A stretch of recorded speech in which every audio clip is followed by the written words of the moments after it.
3. And then divide by -9, and divide by -9, and you know you're getting all kinds of crazy fractions up in here, but so what? We're honors, we can handle that.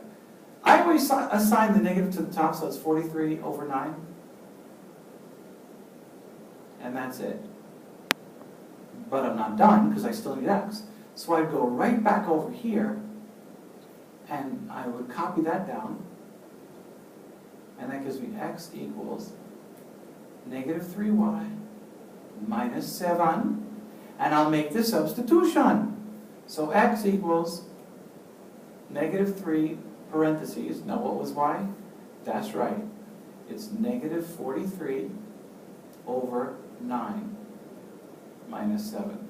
And you could make that over 1 if you want. Now negative times negative is positive, so it's going to be positive. But you know, before you multiply 3 times 43, you can actually divide 3 divided by 3 is 1, and 3 goes into 9 3 times. Then multiply 1 times -43, so you get -4.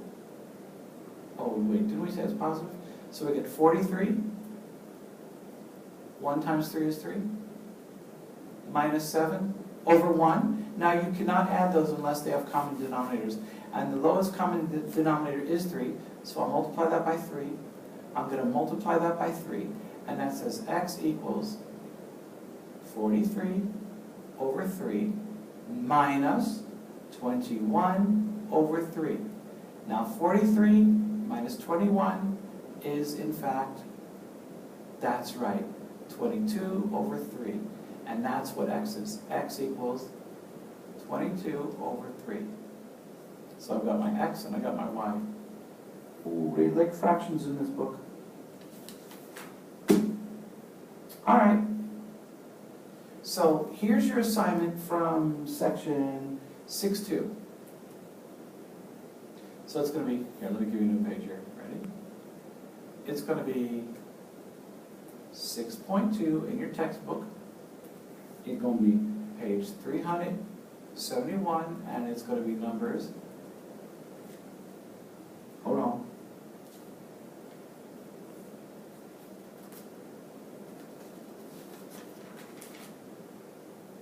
I'll tell you what, if you could just do 11 through 23 odds. There you go. We good? Now we're going to go on to section. You could pause that if you need to write it down. Pause. Just pause. Okay. Now we're going to go to the next section. Here we go. No, don't pause that one. We're going to do 6. You didn't end it, did you? No. Okay. 6.3, if you're following along in the book, it is elimination method. The objective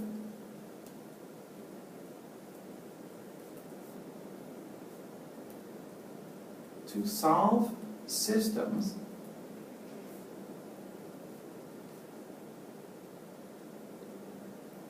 using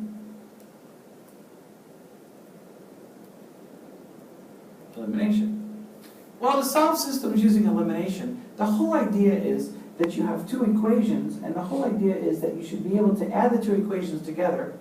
Okay, let's take a look at an example. Check this out. Suppose you had 2x, say, plus 5y equals 17. Here I go without a calculator again. And then suppose I had 6x minus 5y equals -9. Now, if you inspect this system, you notice that you have a positive 5y and a negative 5y, and that's a beautiful thing, because the whole goal to the elimination is to be able to add the 2 equations together in hopes that one of the variables will cancel out. And as a matter of fact, when I was your age, yes, they had TV back then. When I was your age, they called this the addition method, because you want to add the 2 equations and hope something drops out. And if you added those two equations, the y's in fact drop out. And you would say 2x plus 6x's is going to be 8x's. Positive 5y's minus 5y, that cancels. The y is gone. And then 17 plus negative 9, which is going to give you, well, anybody? Anybody? 8? Thank you. So then you divide by 8 and divide by 8, and 8's cancel, so what are you left with? 1. Yay. Now, once you find the x, you still have to find y. And I don't particularly care how you do that, but you can go back and substitute. Like, for example, suppose you take equation 1, which is 2x plus 5y equals 17. Or you could use the other equation. And since x equals 1, you see that x right there? We're going to substitute. We're going to say 2 times 1 plus 5y equals 17. Now, what's 2 times 1? 2 plus 5y equals 17. Minus 2 minus 2. We now see we have 5y equals 15. Am I going too fast? Divide by 5 and divide by 5. And you get y equals 3. Solution 1 comma 3. So the elimination method works by hopefully being able to add the two equations together and one of the variables drops out. Yay! But now, here's a problem. Let me go to example 2, and we're almost done.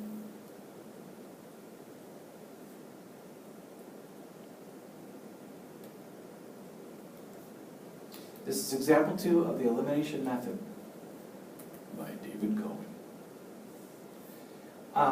Supposing you had something about 5x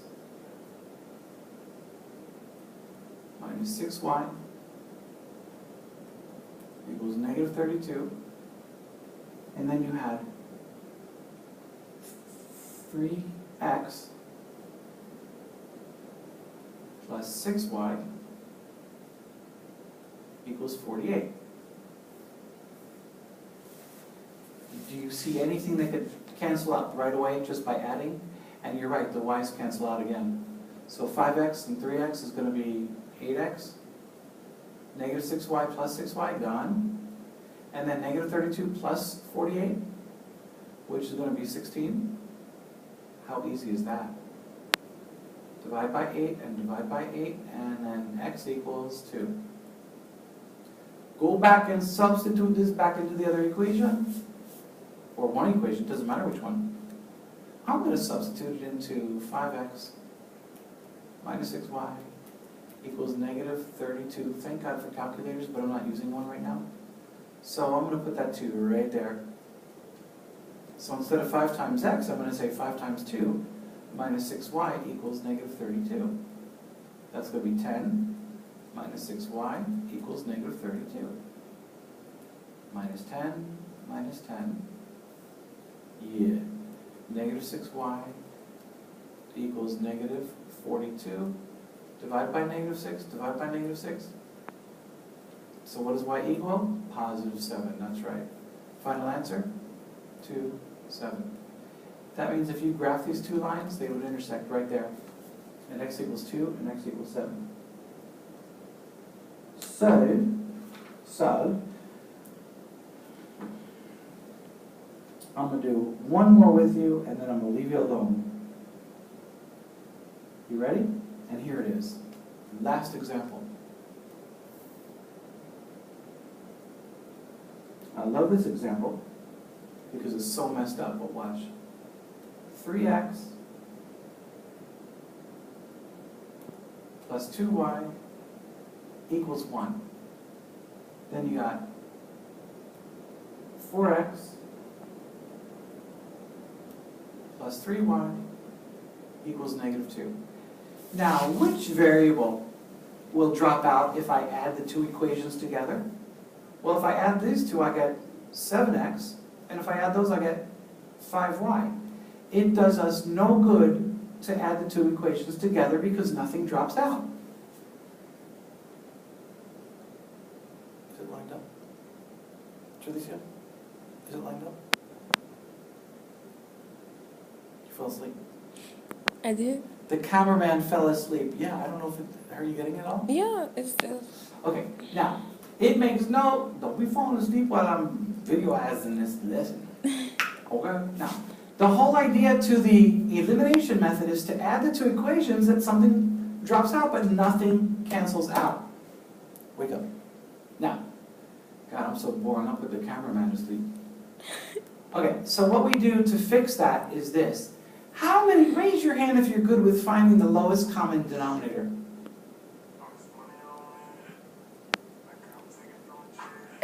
Oh my God. This is so ghetto. All right, look. Give me that thing. I'll try and hold it. Thank you. It stopped. Oh, my finger was over the camera lens. All right, hold on. Hello? Hi. All right. Oh, there goes the thing. We gotta pull this up here like that. Okay. Okay, there we go. Now let me try this again. Now, like I said, I gotta hold this myself. Hold on a second. I don't even know what I'm doing. Okay, this is cool. Now, if I try to add these, nothing cancels out. So what I gotta do is I gotta choose a variable to cancel. So if you want to see some steps, this is what I would do. Step 1. Choose a variable to eliminate.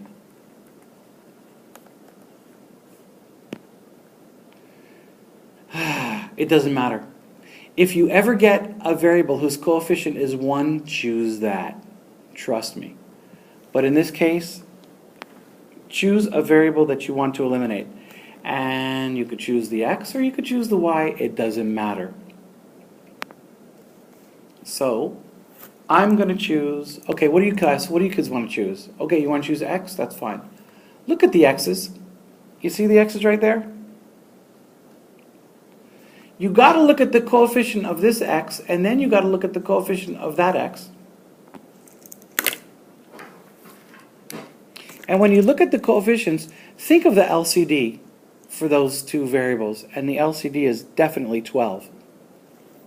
So what you have to do is somehow make them both a 12. And the way you make this a 12, well, what do you multiply this by to make it a 12? And you should be saying 4. So you multiply this by a 4, but you're using the multiplication property of equality. So we multiply this by a 4, but we have to multiply the whole entire side here and the whole entire side here by a 4. Remember, our only goal was to make this 3 into a 12. Now we got to make this 4 also into a 12. So what do you multiply 4 by to make it a 12? And that would be a 3. But here is the kicker.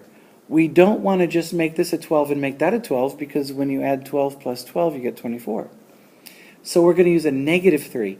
And the reason you use a negative 3 is so you get a negative 12 here, and you'll get a positive 12 here. Then they'll cancel. So what's 4 times 3? And that would be 12x. And what's 4 times 2y? Of course, that will be 8y. And then what is 4 times 1? And of course, that's just 4. Now let's multiply equation number 2 on both sides by a negative 3. Why did I choose a negative 3? Because I want to make the coefficient right here at negative 12. So watch. Negative 3 times 4x is negative 12x. Negative 3 times 3 is going to be minus 9y. And then negative 3 times negative 2 on the other side, that's just going to be a 6. Hello! Now the beauty of this is, look at the coefficients of both 12s right here. When I add those two equations,